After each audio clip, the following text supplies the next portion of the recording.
کل افواج پاکستان کے ترجمان جنرل آصم باجوہ صاحب میں جنرل آصم باجوہ صاحب انہوں نے آ کے کہا کہ جی یہ بڑا افسوسناک ہے کہ اسکرپٹ رائٹر کا ذکر ہو رہا ہے کہ یہ اسکرپٹ لکھا گیا ہے پورا، اور یہ بھی کہا گیا، میڈیا پہ بھی کہا گیا، پارلیمنٹ میں بھی کہا گیا کہ اسکرپٹ لکھا گیا ہے، لندن پلان ہے، وہاں پہ لوگ ملے، پھر آئے، پھر پورا اسکرپٹ تیار ہوا، اور یہ بھی تاثر کہ جی کچھ لوگ موجود ہیں فوج کے اندر، کچھ نہیں ہیں، وغیرہ وغیرہ ساری باتیں ہوتی نہیں۔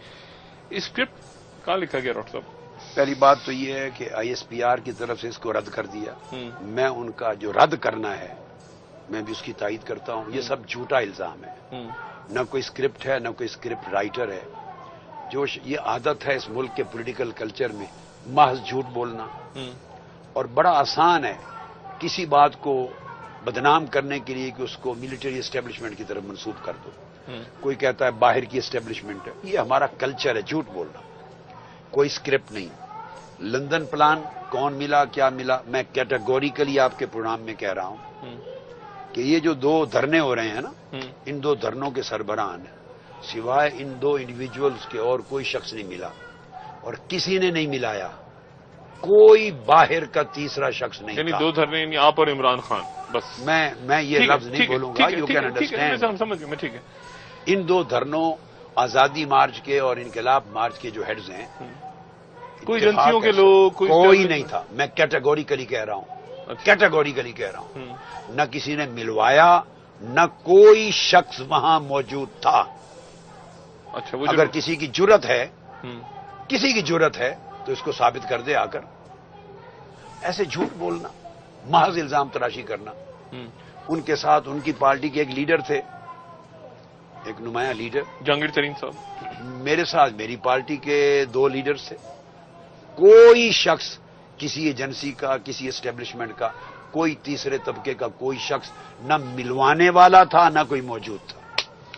اتفاق ہے، ٹھیک ہے، ہمارا ٹیلی فون پر ایک رابطہ ہوا ایس ایم ایس کے ذریعے، اور ایک وہ پچھلے سال بھی ہوا تھا، وہ پہلے بھی آپ جب آئے تھے میرے خیال سے 2013 میں بھی آپ کا رابطہ عمران سے کبھی ڈائریکٹلی کبھی اتفاق سے۔ میں کینیڈا بھی غالباً ٹیلی فون پہ آپ کی بات ہوئی تھی، وہ میں نے کینیڈا میں بھی ایک بار ٹیلی فون پر بات ہوئی تھی، ایک دو بار۔ ٹھیک، وہ لاہور میں جب ہمارے، تو یہ جو آپ ایک ساتھ نکلے اور ایک ساتھ یہاں آئے، یہ آپ کا اپنا یہ ہمارا اپنا تھا، اس میں کوئی اسٹیبلشمنٹ؟ ایبسلیوٹلی 100%۔ یعنی میں یہ کہہ سکتا ہوں کہ آپ اسکرپٹ رائٹر ہیں خود؟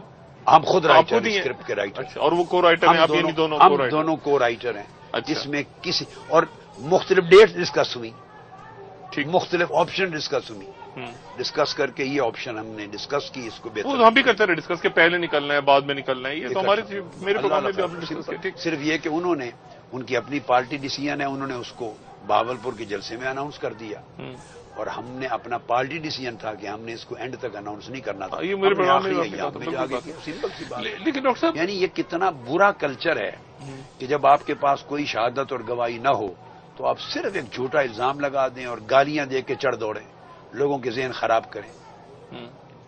اچھا، اگر کوئی اسکرپٹ ہوتا، اسکرپٹ رائٹر ہوتا، تو ان کو ڈنڈے اور جوتے اور بوٹ مار کے کب کے نکال کے بگا چکے ہوتے۔ ہم ایک مہینے سے یہاں بیٹھے ہوتے، آتے ہوئے تیسرے چوتھے دن اڑا دیتے ان کو۔ ان کی حیثیت کیا ہے؟ بوٹوں کے ساتھ آ جاتے اور کہتے گیٹ آؤٹ۔ کیا حیثیت ہے ان کی؟ پہلے ان کو نہیں گیٹ آؤٹ کیا تھا، مگر وہ 10 بار کہہ چکے ہیں کہ ہم جمہوریت کا تسلسل چاہتے ہیں، ہم جمہوریت کے ساتھ ہیں، ہمارا کوئی واسطہ اس کرائسس کے ساتھ نہیں ہے۔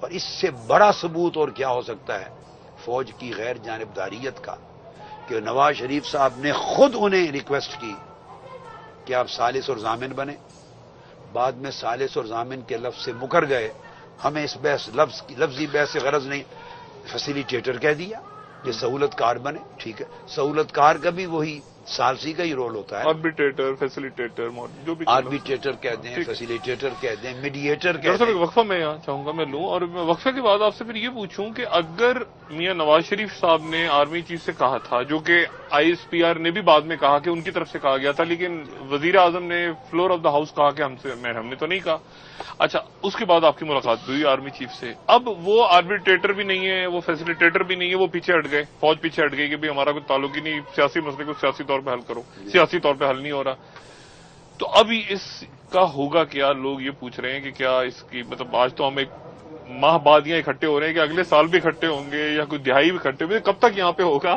اس کے ایک وقفے کے بعد خواتین حضرات ڈاکٹر طاہر القادری صاحب کے ساتھ دوبارہ حاضر ہوتے ہیں۔